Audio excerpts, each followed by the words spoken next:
Assalamualaikum warahmatullahi wabarakatuh. Perkenalkan, nama saya Hairunisa Putri Lestari dengan NIM 2200302057 dari kelas 2A1. Di kesempatan kali ini saya akan membacakan buku kerja yang ke-6. Produk saya adalah burger, yang dimana namanya adalah Bob's Burger. Berikut adalah rencana bisnis usaha saya. Yang pertama ada data perusahaan, yang dimana nama usaha saya adalah bisnis burger, yang merupakan usaha makanan. Tempatnya itu di ruko-ruko. Basis usahanya itu di Jakarta Timur, dan bentuk usahanya ini meliputi usaha UMKM. Data pengusahanya namanya saya sendiri, Hairunisa Putri Lestari. Tempat dan tanggal lahirnya sebagai berikut. Pendidikannya sedang menempuh S1 di Sekolah Tinggi Ilmu Ekonomi Pariwisata Internasional. Kualifikasi profesinya adalah pemilik usaha burger itu sendiri. Kemudian di struktur organisasinya ada pemimpin perusahaan atau disebut juga manajer, yang bertugas memimpin organisasi atau perusahaan, mengembangkan kualitas organisasi atau perusahaan, serta mengevaluasi aktivitas organisasi atau perusahaan. Kemudian ada bagian operasi produksi atau disebut juga sebagai cook. Tugasnya membuat kreasi berbagai jenis makanan sesuai dengan bidang keahliannya, melakukan eksperimen untuk menciptakan resep makanan dan melakukan evaluasi terhadap hasil kreasinya, memasak makanan sesuai dengan pesanannya. Kemudian ada di bagian jaminan mutu. Tugasnya mencari informasi keberadaan bahan baku, melakukan pembelian bahan baku, serta menjaga mutu bahan sebelum diolah atau ketika bahan masih dalam penyimpanan. Berikut alasan mengapa saya memilih bisnis ini. Pertama, karena banyak peminatnya. Yang kedua, bisa dikatakan sebagai makanan siap saji sehingga bisa dikonsumsi dimanapun dan kapanpun. Dan yang ketiga, bisnis ini bisa menjadi makanan berat karena ukurannya yang besar dan mengenyangkan. Kemudian ada analisa pemasarannya. Di bagian produknya, produk yang direncanakan untuk diproduksi adalah cemilan atau bisa juga sebagai makanan utama karena porsinya yang cukup mengenyangkan. Kemudian di lokasi atau distribusinya, untuk lokasinya sudah bisa beredar di mana-mana karena kami mempunyai banyak cabang yang lokasinya sangat strategis. Kemudian di bagian harganya, penentuan harga jual dilakukan dengan cara menghitung biaya dan penerimaan, pendapatan, dan rasio usaha. Dan harganya juga sangat terjangkau. Promosinya, bisnis ini melakukan promosi melalui media sosial. Kemudian ada analisa operasionalnya, yang dimana nama produk atau jasanya adalah Bob's Burger. Karakteristik produk atau jasanya, Bob's Burger merupakan bisnis burger hits yang mengikuti tren pada zamannya. Kemudian ada manfaat produknya sebagai sumber energi. Karbohidrat merupakan salah satu sumber energi bagi tubuh serta meningkatkan kemampuan berpikir. Adapun proses produksinya, yang dimana bahan-bahannya meliputi daging sapi giling, roti burger, sayuran, bawang putih, dan juga bawang bombay. Cara membuatnya, yang pertama, potong kecil-kecil bawang putih dan bawang bombay, kemudian campurkan ke daging sapi giling, kemudian beri garam, merica, dan bumbu-bumbu lainnya kepada adonan daging sapi tadi. Setelah itu bentuk bulat dagingnya, kemudian masak di kompor menggunakan margarin. Dan yang ketiga, masak juga roti burgernya sampai kecoklatan. Kemudian setelah semuanya matang, susun burgernya bertumpuk-tumpuk mulai dari roti, daging, dan juga sayurannya. Dan jangan lupa diberi mayones atau saus sambal. Berikut video pembuatan burgernya.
Adapun analisis peluang pasarnya, yaitu usaha burger yang saat ini sudah dikembangkan di Indonesia masih populer di mata masyarakat.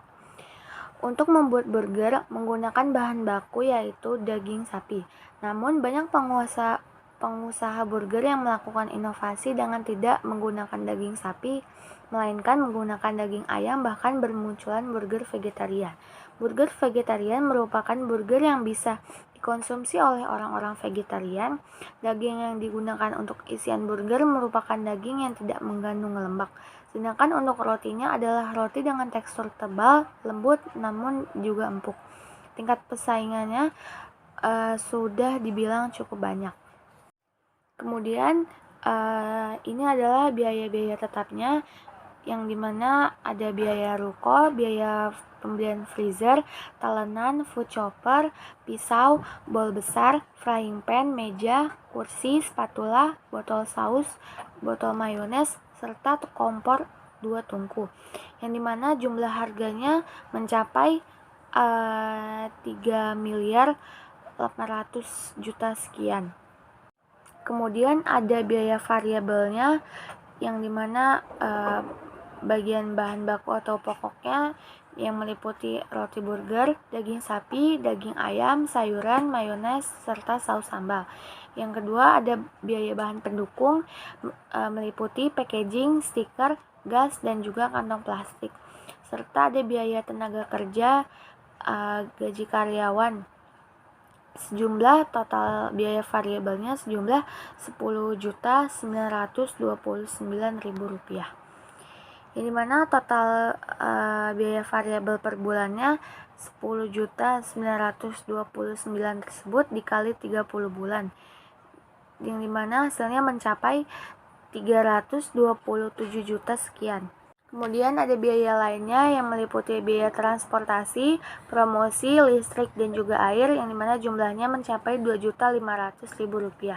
Kemudian penerimaan, pendapatan, dan rahasia usahanya per hari bisa mencapai 10.000 pack, harganya itu 25.000, penerimaan per harinya itu 250 juta, dan penerimaan per bulannya itu 7.500.000 juta. Kemudian pendapatan atau laba per bulannya itu rumusnya total revenue dikurangi total cost, yang dimana 7 miliar tersebut dikurangi 3.800.000 juta tersebut itu didapatkan dari penjumlahan biaya tetap, biaya variabel, dan biaya lainnya, sehingga mendapatkan laba sebesar 3.685 juta sekian. Kemudian ada analisis SWOT, yang dimana di bagian strength-nya atau kekuatannya itu meliputi tempatnya yang sangat strategis, harganya terjangkau, bahan bakunya relatif mudah didapat, bisa dibeli dalam bentuk frozen, serta variannya yang beraneka ragam. Kemudian ada weakness-nya atau kelemahannya itu tidak tahan lama atau non-frozen, penyimpanan sayurannya tidak bisa terlalu lama karena bisa cepat busuk. Kemudian opportunities-nya itu digemari semua kalangan, adanya modal penjualan online, serta bisa menghasilkan reseller. Adapun threats-nya itu jumlah kompetitornya terus bertambah, serta harga bahan baku yang sewaktu-waktu bisa naik dapat menyebabkan kenaikan harga yang mungkin dapat mengurangi pembeli. Sehingga mendapatkan kesimpulan bahwa pembukaan usaha dalam bidang makanan sangatlah menguntungkan dan mempunyai prospek yang cerah di kedepannya. Hal ini berkaitan dengan perkembangan zaman yang dimana laju pertumbuhan penduduk meningkat relatif besar, serta masuknya berbagai kebudayaan asing, khususnya makanan yang mampu menghipnotis masyarakat Indonesia. Bisnis burger ini dirasa sangat bagus untuk dikembangkan mengingat pasar yang sangatlah mendukung karena cocok untuk dinikmati semua kalangan, mulai dari anak-anak sampai orang dewasa, dan harganya juga sangat terjangkau. Terima kasih video dari saya, selebihnya mohon maaf. Wassalamualaikum warahmatullahi wabarakatuh.